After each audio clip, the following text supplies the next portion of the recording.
तो वहीं 24 के रण में बिहार काफी अहम सूबा साबित होगा। वजह साफ है, 19 की तरह 24 में भी मोदी और नीतीश साथ हैं।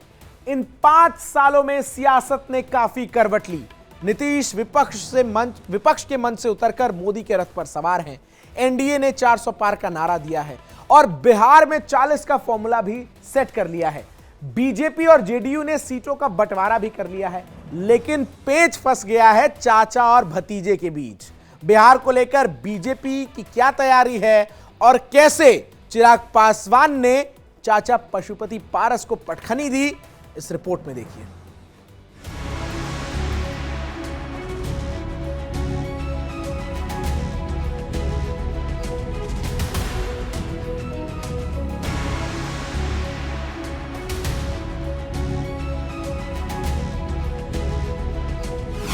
मिशन 400 पार, रास्ता देगा बिहार।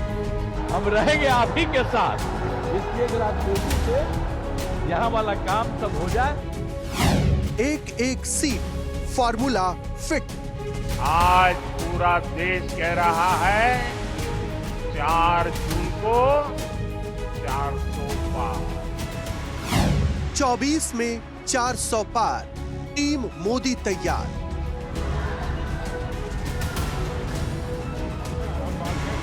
मोदी विजय रथ लेकर एक एक सीट साधने के लिए निकल पड़े हैं। 24 के रण में 400 का समीकरण बनाना है, लिहाजा हर एक सीट जरूरी है। यूपी से लेकर बिहार और महाराष्ट्र से लेकर तमिलनाडु तक सहयोगियों के साथ सीटों पर बात बन चुकी है। मोदी 4 जून को 400 पार का नारा और बुलंद कर चुके हैं। उनके निशाने पर देश की सबसे पुरानी पार्टी कांग्रेस है। कांग्रेस का पहला हथकंडा है झूठ बोलो, बड़े बड़े झूठ बोलो, बार बार झूठ बोलो, जहां जाओ वहां झूठ बोलो, सुबह शाम झूठ बोलो। कांग्रेस का दूसरा हथकंडा है अपने झूठ को ढकने के लिए नए झूठ बोलो। कांग्रेस का तीसरा हथकंडा है जब पकड़े जाओ तो अपनी करतूतों का ठीकरा दूसरों के सर पर फोड़ दो। हैट्रिक लगाने के लिए प्रधानमंत्री नरेंद्र मोदी लगातार देश के अलग अलग राज्यों का दौरा कर रहे हैं। वहां वो जनसभा को संबोधित कर रहे हैं और एनडीए के सहयोगी दलों के साथ मिलकर भी चुनाव प्रचार करने की रणनीति तय की गई है। और इसी रणनीति के तहत बिहार में सीटों का बंटवारा भी फाइनल हो चुका है। जहां बीजेपी 17 सीटों पर चुनाव लड़ती हुई नजर आएगी, तो वहीं जेडीयू के खाते में 16 सीटें गई हैं। रामविलास पासवान के बेटे चिराग पासवान की पार्टी को 5 सीटें दी गई हैं और मांझी और कुशवाहा को एक एक सीटों का फॉर्मूला तय किया गया है।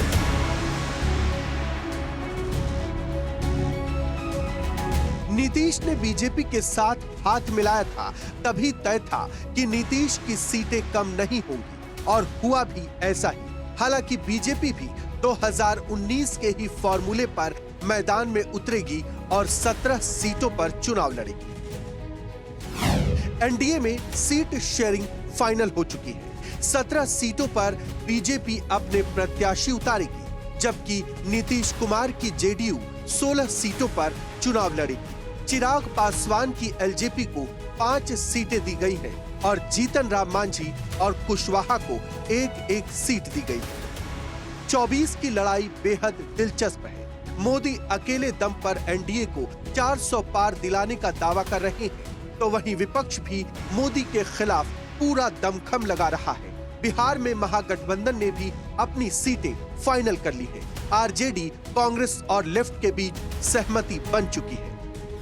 आरजेडी 28 सीटों पर चुनाव लड़ेगी, जबकि 9 सीटें कांग्रेस के खाते में गई हैं। 5 सीटों पर लेफ्ट पार्टियां अपने प्रत्याशी मैदान में उतारेंगी। जो लक्ष्य हमारे प्रधानमंत्री जी ने हम तमाम एनडीए के साथियों के लिए तय किया है 400 प्लस सीटों के साथ जीतने का, उसके लिए मुझे लगता है हर दल ने बहुत सहजता से मुझे भी अपनी एक सीट कम करनी पड़ी, वो भी हम लोगों ने बहुत सहजता से की। जनता दल यूनाइटेड ने भी अपनी एक सीट कम की।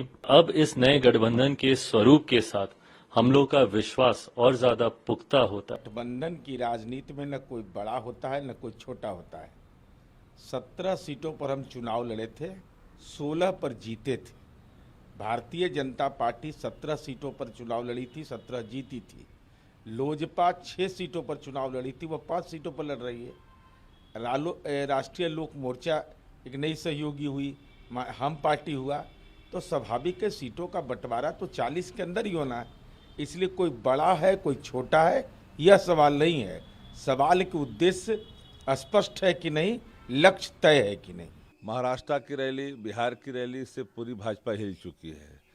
जिसको जिस रूप में चलाना है, जो लोग मार्केटिंग कर रहे हैं, कई प्लेटफॉर्म मार्केटिंग कर रहे हैं भाजपा के, लेकिन जमीनी हकीकत अलग है। इस बार इंडिया गठबंधन 300 पार। बिहार में लोकसभा की 40 सीटें हैं। 2019 में मोदी और नीतीश ने मिलकर यहां पर क्लीन स्वीप कर दिया था और एक बार फिर से बिहार की 40 सीटें जीतने का दावा किया जा रहा है। मोदी और नीतीश का समीकरण भी 19 वाला है। बिहार में भले ही एनडीए ने सीटों का बंटवारा कर लिया हो, लेकिन चाचा भतीजे की लड़ाई तेज हो गई है। चिराग को 5 सीटें मिल गई, जबकि चाचा पशुपति पारस को एक भी सीट नहीं दी गई है। नाराज पशुपति पारस ने मोदी कैबिनेट से इस्तीफा भी दे दिया है। पारस ने नाराजगी जताते हुए साफ कह दिया है कि हमारे साथ नाइंसाफी की गई है। Bureau report, India daily live.